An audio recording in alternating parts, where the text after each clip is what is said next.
Let's test out my new welder, the Millamatic 142. It can run MIG and flux. Today I'm putting it on flux because I'm outside.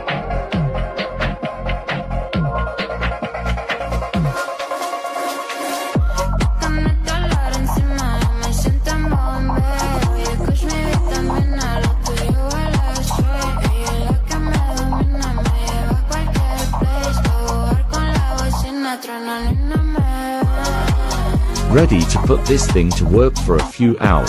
Let's see how it welds. It ran so smooth, I just have to mess with my settings. Putting this miller to work today.